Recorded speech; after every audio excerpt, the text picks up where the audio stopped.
I just saw a post online that I want to talk about.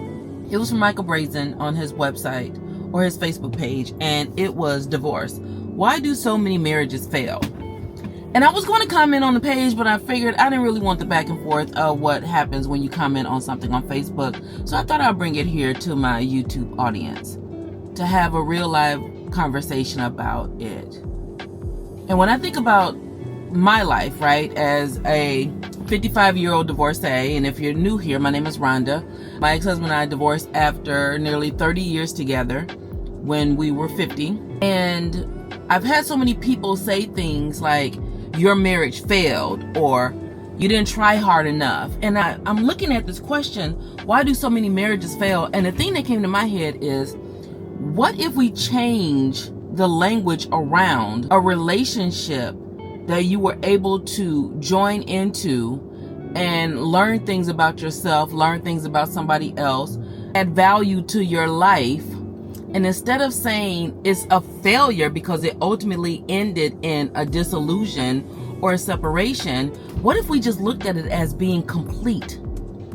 My marriage didn't fail. My marriage completed. My marriage died years before we pulled the trigger of divorce. But it was complete. It did all the things it came to do. And by staying in our marriage as long as we did and allowing it to have the detrimental and mental, physical effects that it had on each of us, I think that was the failure. Now, before anybody gets started, I'm not on here advocating for divorce, but I am advocating that we get real about the conversation around divorce and stop acting like marriage is the end all be all when people stumble into marriages all the time. People don't really take marriages very seriously getting into a marriage, right? And by that I mean, you do your due diligence, you believe about the person that you're married to, you believe in, at the time, most of us, when we commit, that we'll be committed for life. But we have to acknowledge that life happens.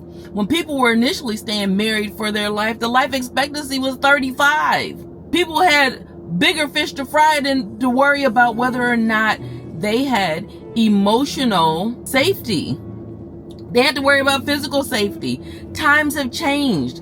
And I'm not, again, advocating for divorce. I'm just advocating that we get real around the conversation. A marriage ending doesn't mean that a marriage failed. It means that the marriage was complete. It means that what we came to do here, right? If we do it well, what we came to do here, perhaps we've done. In my marriage, I had a wonderful life with my ex-husband. Besides the fact that we were not very compatible, and we tried to force a thing that we forced a thing for a really long time, but I got 4 amazing children out of it. We did fun things. We had great adventures, all of that. And so if I only define my marriage by the fact that it ended and qualify it as a failure, I have done that whole relationship a disservice. I've done myself a disservice. So I think it's important that we are intentional about the language that we use as it relates to relationships ending. My marriage ended. My marriage completed. My marriage was complete way before we signed those papers. And by staying in it, we both experienced some emotional turmoil that perhaps if it weren't such a pass fail as it relates to marriages, maybe we would have opted out of it sooner. Maybe more marriages would last if it didn't feel like you had to be obligated to this notion that people are going to shame you for not being. Most people don't. I don't care what people that I've never met have to say about my marriage. I don't care. I get a lot of vitriol. I get a lot of disrespectful comments on the internet. And I don't care one bit about how anybody outside of my circle judge me. And anybody inside of my circle has the proper evidence and information to form an opinion, but they still don't get to judge me. I rebuke the judgment of mere mortals. A lot of these raggedy mere mortals that are trying to tell me how I'm going to hell, how I'm advocating for divorce, how I'm doing all of these things. The thing I want to understand is, what is your relationship looking like? One guy asked me yesterday, well, give it some time and then tell us if the grass is greener. First of all, why are you on somebody's post, somebody you never met post, talking about the grass being greener? He has no idea what the grass looked like before, but I did in fact confirm that yes, the grass is a hell of a lot greener. It's watered with different things. It's nourished with different things. And I think that for a lot of men, right, and I'm going into a rant right now, so hold on.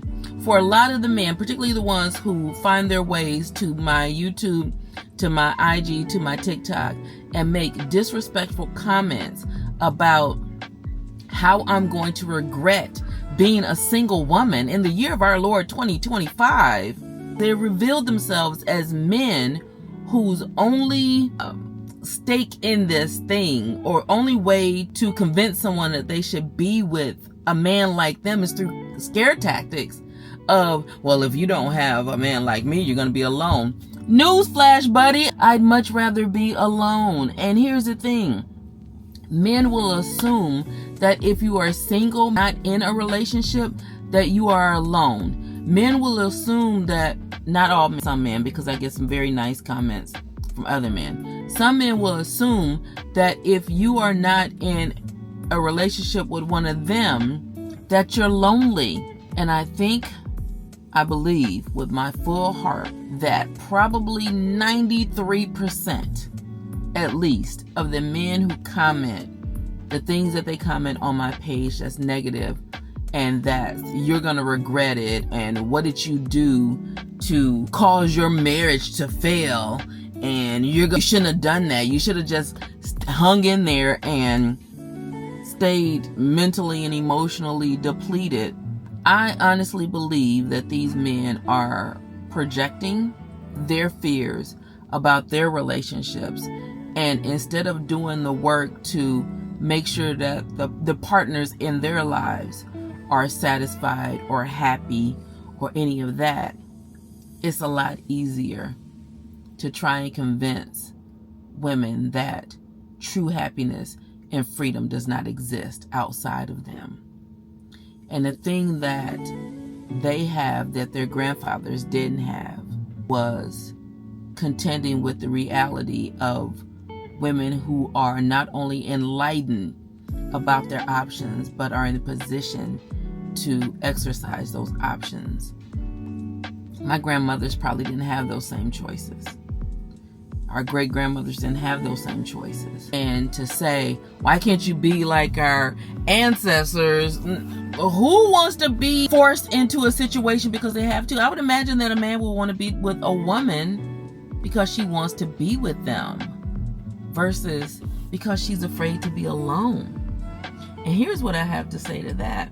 Anytime I get a comment like that, it's always interesting to me when I check their pages, right? Because I'll scroll through just to see, who are you? First of all, they are never someone who's qualified. And by qualified, I mean they've not done any great study as it relates to relationships. Let me drop my receipts real quick. For over 20 years, I was a licensed therapist. I didn't practice as a licensed therapist, but I knew licensed therapists say shit. I am a certified coach for 10 years. I'm a leadership development trainer. That means that I am paid very well to go into corporations. Organizations pay me for my skill set as it relates to soft skills and as it relates to building communication and conflict resolution and all of those things. I have a bachelor's degree in psychology. I have a master's degree in social work. I am a student of people. And so when I look at somebody and their post or the thing that they have going for them, and this is no offense to football coaches, is you're a football coach to a kid. The way you talk to them kids is different than the way you talk to women. So I say that to say, I don't accept shade from trees that don't have fruit. And a lot of them, unfortunately, are men who will be girl dads.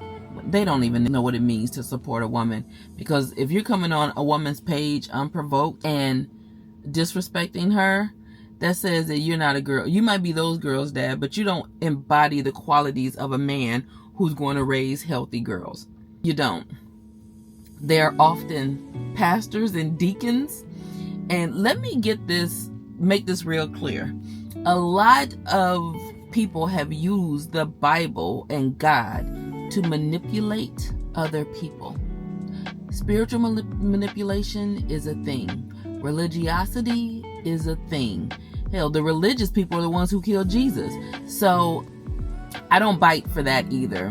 Man of God, when they say they a man of God, but you on my page talking to me crazy, unprovoked. Now, I don't bother nobody on the internet. I only come for you if you send for me. And even when I come for you, I'm trying to do it in love and light. And maybe you can learn something about yourself, right? I want to implore you to step back and exercise some self-awareness.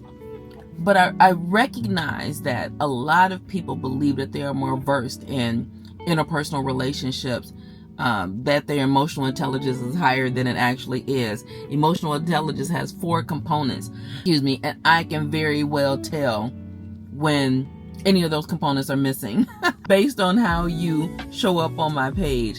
So I say that to say, as a therapist, I'm not diagnosing you as a former therapist, right? I'm not diagnosing people as they come to my page.